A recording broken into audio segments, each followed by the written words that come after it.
สบายดีมื้อนี้เราจะมาเรียนวิธีวิจัย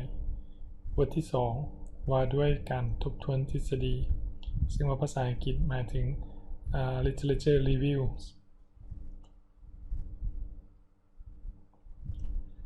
ซึ่งในบทนี้นะเราจะได้เรียนถึงการทบทวนทฤษฎีที่เกี่ยวข้องซึ่งว่าการทบทวนทฤษฎีที่เกี่ยวข้องนั่นมันการสร้างพื้นฐานความรู้ในเรื่องที่เราจะศึกษาซึ่งว่าเราต้องได้อ่านหลายสมควรนะไม่ว่าจะเป็นงานวิจัยไม่ว่าจะเป็นรายงานต่างๆที่เกี่ยวข้องกับหัวข้อที่เราสนใจจะศึกษาหลังจากเราอ่านเรียบร้อยแล้วนะเราต้องเข้าใจว่าสิ่งที่ผู้เขียนเขาเจ้าได้เฮ็ดหยังหรือว่าได้ค้นพบหยังไปแล้วเนาะใช้วิธีการแบบใดในการที่จะไปหาคำตอบนั้นแล้วก็มาจะแยกว่าอันใดที่เราที่เพิ่นได้เฮ็ดไปแล้วเนาะและอันใดที่ยังบ่เฮ็ดนะมันมีแก็ปอีหยังแน่ที่เราจะไปเฮ็ดให้มันสมบูรณ์กว่าเก่าในงานวิจัยที่ผ่านมานั้นแล้วก็ต้องสามารถสร้างคำถามของการค้นคว้าได้แล้วว่านะการค้นคว้าของเราจะศึกษาเรื่องหยังแบบใดวิธีใดซึ่งว่ามันมีคำเว้าหนึ่งของเซนริกุชินะเราอยากรู้เส้นทางขึ้นภูนะเราต้องไปถามผู้ที่เคยปีนแล้วกลับขึ้นมาจากภูนั้นแล้วนะเราจะได้คำตอบที่ไวกว่านะการที่เราไปพยายามซอกหาเส้นทางด้วยตนเองนะในเมื่อมีคนเคยปีนภูตัวนั้นไปแล้วเราก็ไปถามผู้ที่เคยปีนภูนั้นนะจะได้คำตอบง่ายกว่าในความเป็นจริงก็คือการไปถามผู้ที่เกี่ยวข้องกับเรื่องนั้นๆหรือว่าผู้ที่มีประสบการณ์เกี่ยวกับเรื่องนั้นๆตัวอย่างเขาสนใจเรื่อง microfinance นะการเงินจุลภาคนะเขาอาจจะถามเจ้าของกิจการนะหรือว่าผู้ที่เคยบริหารในเวียกงานหรือว่าเห็นในเวียกงานที่เกี่ยวข้องกับการเงินจุลภาคบางทีเขาสนใจเกี่ยวกับตลาดหุ้นเขาอาจจะต้องไปถามผู้ที่เคยเล่นหุ้นมาก่อนว่าการลงทุนในหุ้นมันมีแบบใดแน่นะเพื่อที่จะเฮ็ดให้เขาง่ายในการไปซอกหาคำตอบนั้นประโยชน์ของการทบทวนทฤษฎีที่หนึ่งมันสร้างความเข้าใจและจุดสำคัญของปัญหาของการวิจัยพัฒนาวิธีการค้นคว้าของเขาให้มันดีขึ้นกว่าเก่าหรือว่าในอดีตมันมีการค้นคว้าไปแล้วเฮ็ดจังได๋ให้มันงานวิจัยอันใหม่ที่เราจะเฮ็ดนี้ให้มันดีกว่าเก่าสร้างความรู้ให้กว้างขึ้นตื่นจากหัวข้อที่เราสนใจซึ่งบางครั้งการ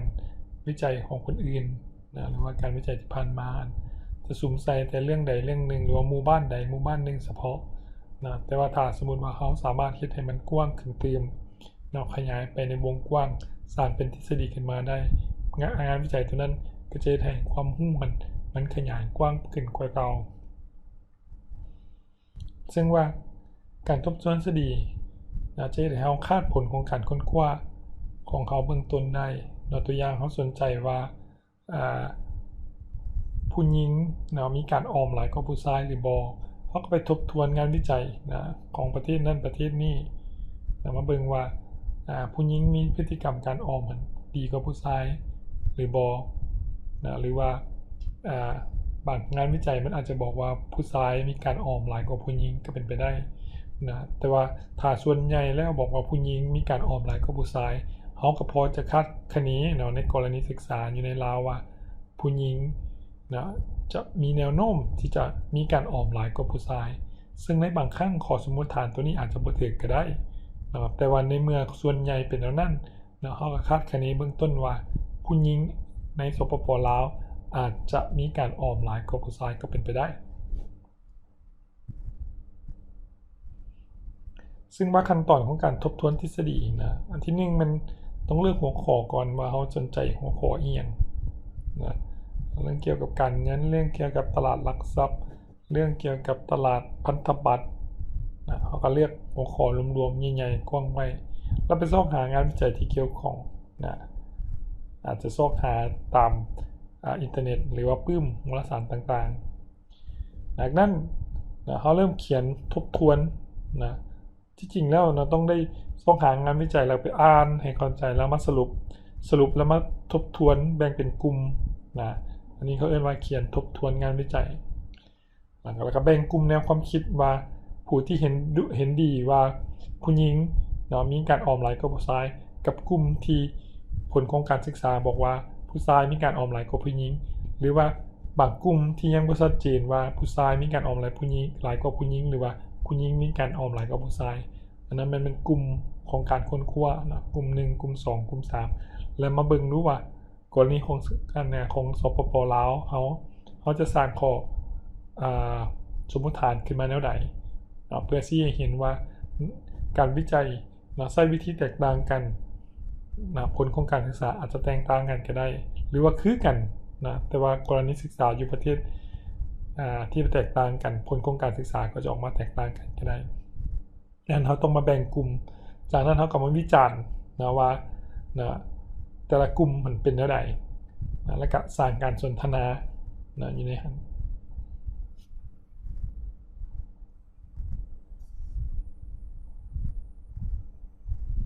ซึ่งการสรุปการค้นคว้าอาจจะสร้างเป็นตารางแบบนี้ก็ได้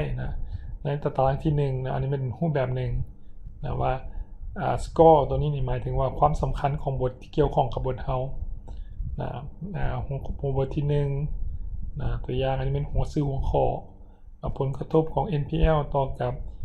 กำไรของบริษัทปัญหามันแม่นอย่างละมี NPL หลายอยู่ในสถาบันการเงินผลของการศึกษาพบว่าเป็นย้อนอัตราดอกเบี้ยสูงก็เลยเฮ็ดให้เกิด NPL หลายแล้วเขาก็มาสร้างเป็น reference เป็นวิธีการเขียนอ้างอิงซึ่งว่าได้สอนไปในบทที่ผ่านมาแล้วหรือว่ากลับไปเบิ่งวิดีโอคืนก็ได้วิธีการเขียนอ้างอิงในบทค้นคว้าหรือว่าบทวิจัยต่างๆแถวที่2หรือว่าหัวข้อที่2ตัวนี้อาจจะมีผลโดยตรงกับหัวข้อเฮาหรือว่ามีความสำคัญหน่อยเฮาก็เลยให้แค่ดาวเดียวตัวอย่างการวิเคราะห์แบบคาเมลตัวนี้มีความสำคัญหลายก็เลยให้3ดาวอันนี้เป็นตัวอย่างทั้งรูปอีกแบบหนึ่งซื้อผู้แต่งใส่ข้อมูลตัวอย่างกลุ่มขนาดใดหัวข้อวันแนวใดแหล่งที่มาจากไสและก็ผลของการศึกษาเป็นแบบใดอันนี้มันเฮ็ดแบบใดก็ได้ขึ้นอยู่กับเขาแต่ว่าที่สำคัญก็คือว่าต้องแยกออกให้ออกว่าผลของการศึกษาของแต่ละกลุ่มหรือว่าของแต่ละคนท่านมันสร้างความสัมพันธ์แบบใดมีความสัมพันธ์เป็นบวกมีความสัมพันธ์เป็นลบหรือว่าในตัวอย่างที่ผ่านมาท่านได้ยกให้เห็นว่าผู้หญิงมีการออมหลายกว่าผู้ชายผู้หญิงมีการออมน้อยกว่าผู้ชายผู้หญิงมีการออมก็แตกต่างจากผู้ชายก็แยกเป็นกลุ่มออกมาคนที่มีผลของการศึกษาคือกันก็ควรจะจัดอยู่ในกลุ่มเดียวกัน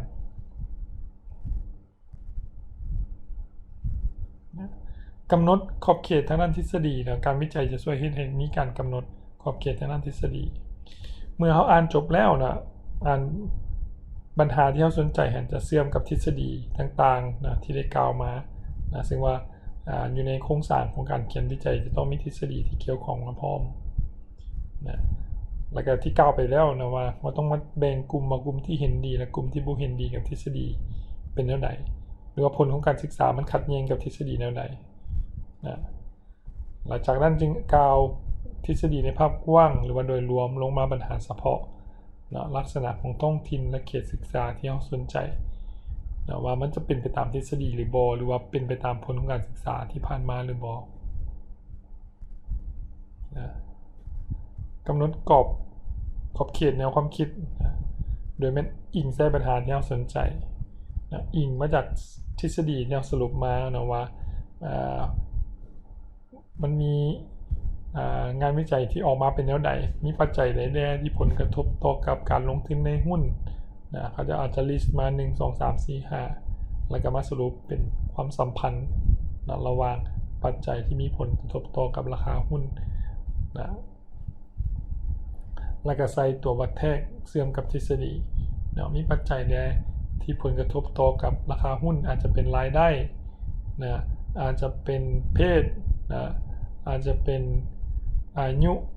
นะอาจจะเป็นรายจ่ายนะจำนวนสมาชิกในครอบครัวเรือนความรู้ระดับความรู้ความสามารถระดับความรู้ทางด้านการเงินแล้วก็อื่นๆปัจจัยอื่นซึ่งว่าแต่ล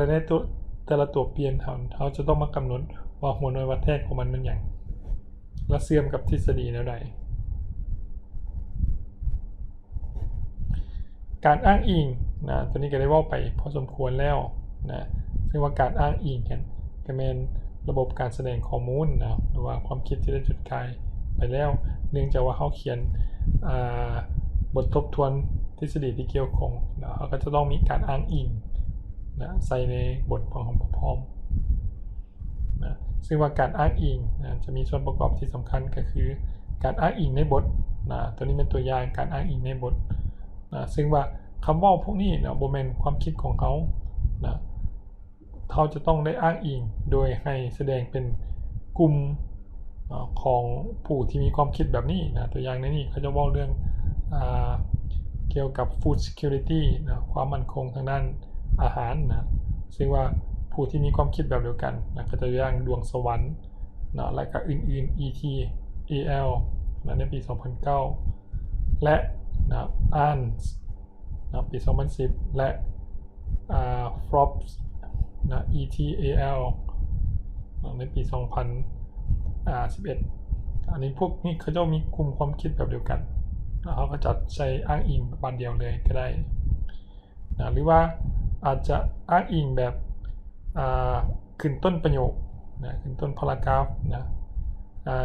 งานวิจัยหรือว่าการศึกษาของโครงการอาหารโลกในปี 2009 นะได้บอกว่าอย่างต่างๆบอกต่อไปนะ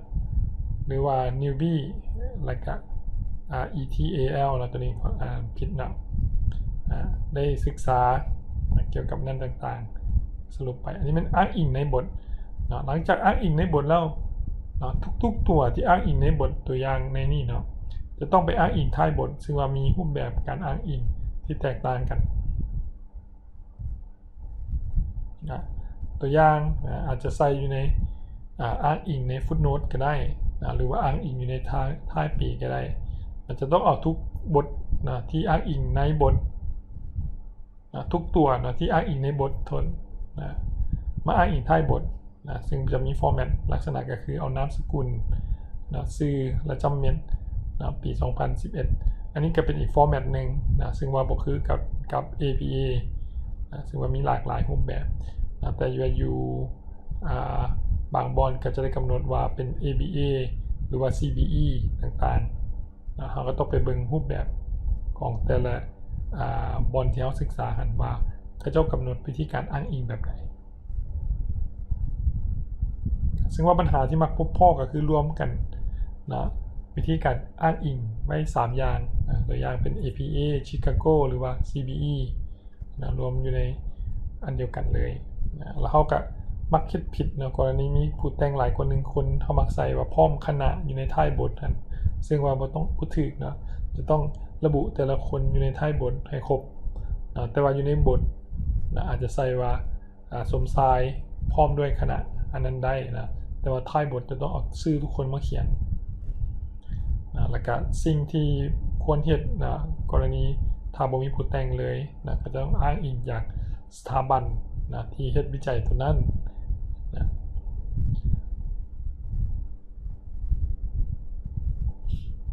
แล้วก็ถ้าผู้แต่ง